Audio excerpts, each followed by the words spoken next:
Welcome once again, folks, to another session of Let's Chat with me, Meor Addelan. You got social media? You watch online streaming?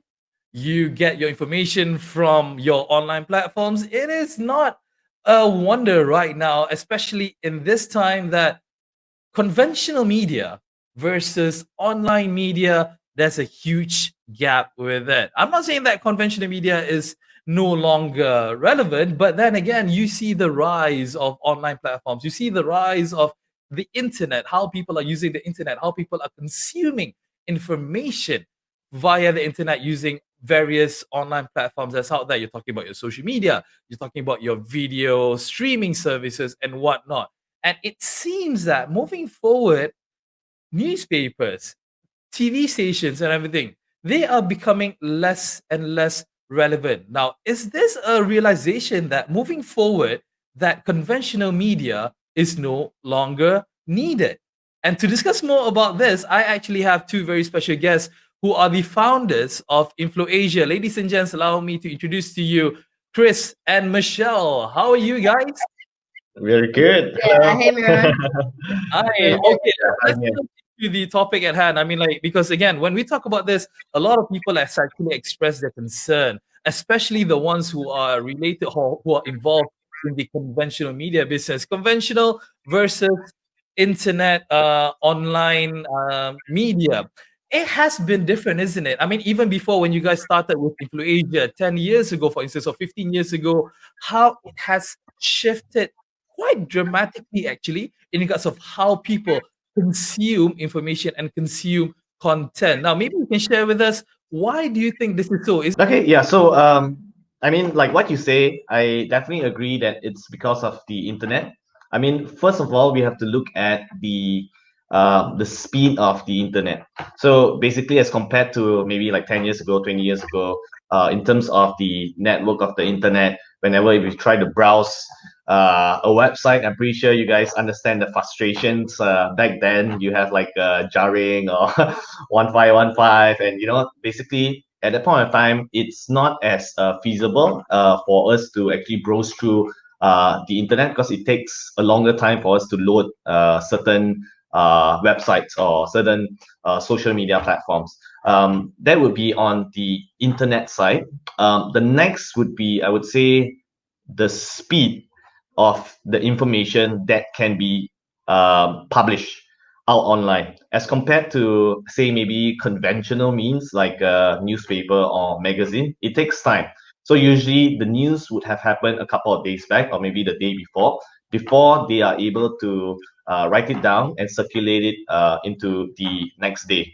So because of the convenience and also the accessibility of that information, I believe that's why people are more inclined towards going whatever that's more efficient lah. I would say, I mean, that's human nature, right? If there's anything that is simpler or there's an easier way to get information, or if, let's say, if there's more information that are available out there at the fingertips, then I believe that that's how they would actually consume those kind of information. And I would say also because of social media. With the rise of social media, there is definitely different platforms where users are able to publish their stories. So I would say news nowadays is not just like what the government has to say, or basically what a politician has to say, but it could also mean stories that happen personally to a person, to an individual, for example, like victims of scam, or maybe certain cases that happen towards this particular individual. Those are, as long as it's newsworthy, you want to make it informational for the public. So any kind of experiences that someone may have basically can be translated as news, because at the end of the day, it's the information that the public needs to know, because at the end of the day, it could happen to anyone if it has happened to someone before. so, Michelle, coming back to that, does that mean that we can just shut all the TV stations down? We can just shut all the radio stations down? We don't need them, right? Well, yeah, I also want to talk about that, because I think in terms of TV or radio stations, I think in the future it might shut down. I'm not too sure because right now, as what you have said, people don't have to, stay at home, watch some TV. Even if there's any like live broadcast, everyone's watching it through, Facebook, through Instagram, because the broadcasts are all live on Facebook. And that's very easy because it doesn't matter where you are. You don't have to be home. You can be doing your work. You can be, going out with friends, but you can still receive that information right at your fingertips, which is through your phone. So with that speed, in the future, I would reckon that actually it would die down, and then a lot of the focus will be adaptation on the technology where everything can be received through your phone or iPad. So definitely, I think in the future that will be like that. And with the speed of information, because TV and newspapers, people actually wait 24 hours to know the news that you've read yesterday. But with internet, you can get this information instantaneously. If there is a breakdown, if there's a jam, if there's a building that's collapsed, you know that at the second that it happened. Yeah, so speed is one thing. The other thing I would say is the mobility of it. If you look at how we consume news, right? If let's say if it is to be aired on TV, we can't be walking with TVs on our phones or while we're driving. That doesn't make sense, right? So, and similar to, for example, maybe newspaper as well. I mean, for us nowadays, whenever we consume news, it happens in a time where we are doing something else. So mobility is one of the factors that makes it convenient for people to access information at any point of time. Like usually if you go out for, I mean, like for breakfast, for lunch, for dinner, yeah, people are, on their phones. And that's why you have like, this problem where people are saying, whenever if you are having like dinner with your family, don't use your phone. Yeah, because that is basically the reality of what the public is actually doing. I mean, people are scrolling through Instagram to like photos, scrolling through Facebook to read on certain news, and basically just to get as much information as possible.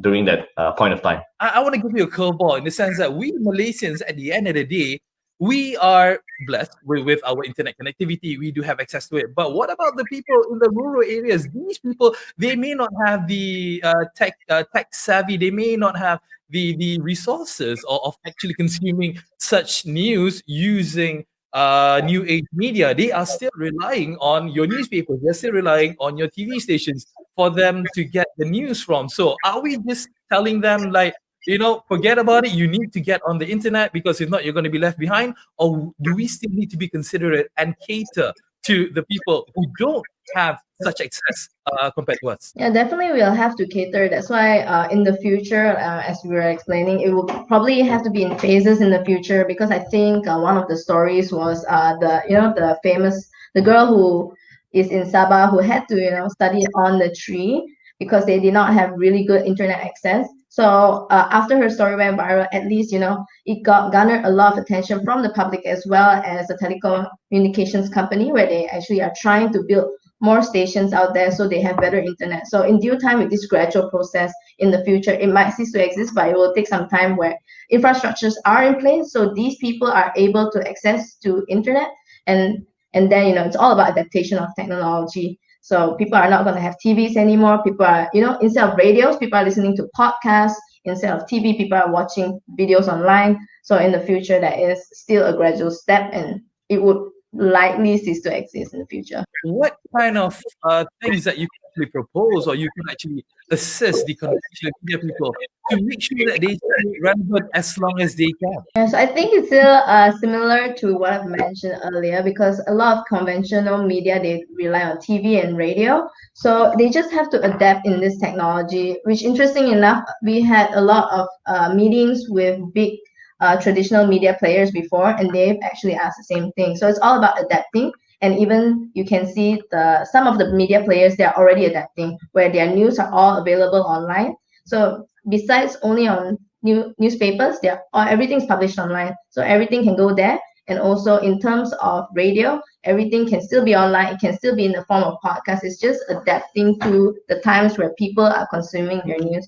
So with that, they're able to still be able to sustain their own business as well as inform the public. Okay, yeah. So I would say being agile in adaptation, and also to be aware where the attention is.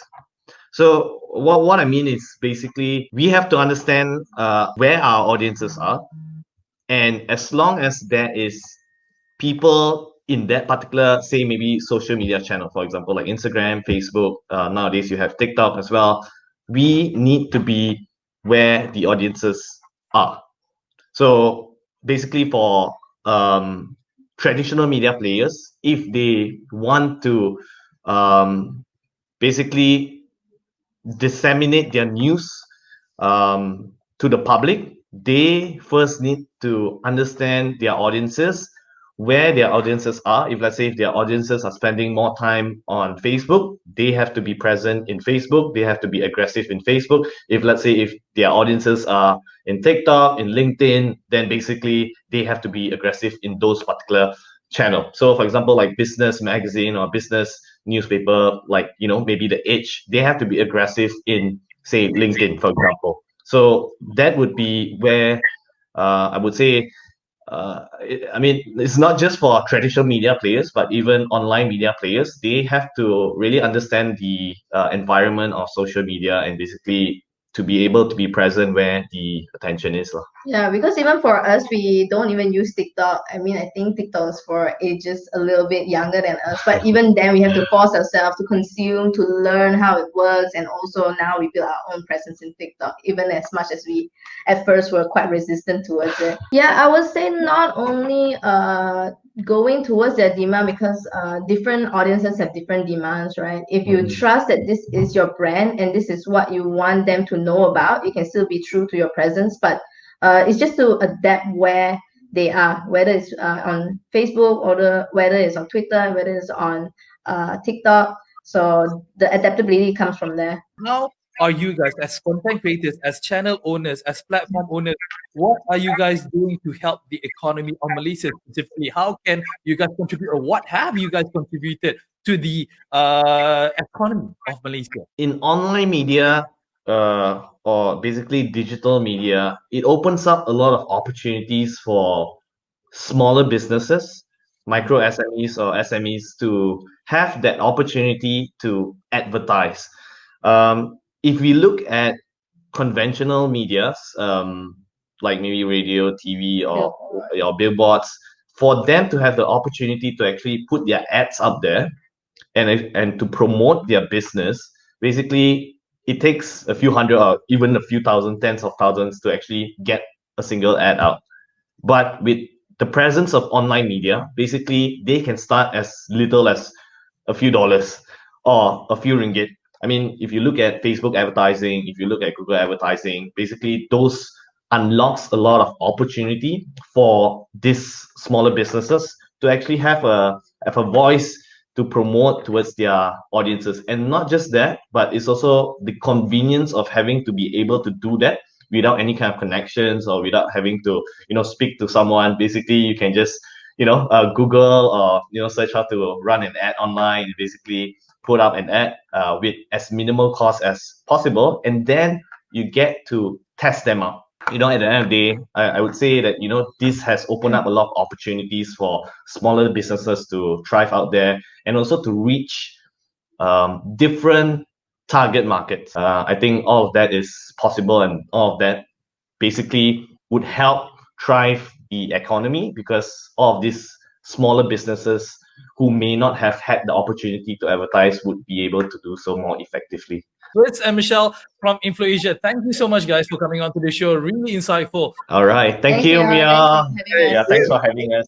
All right. That was Chris as well as Michelle talking to us about how we need to adapt, guys. We definitely need to adapt. We need to get on the train. If you're not on the train, get on the train quick, because while the train is leaving the station, it's going super fast, and you want to be a part of it. You want to be together whilst being relevant, as well as getting the best out of the technology that is available to us. That's all for now, folks, from me. Hope you guys enjoy this particular session. Hope to see you again next time on the next edition of Let's Chat.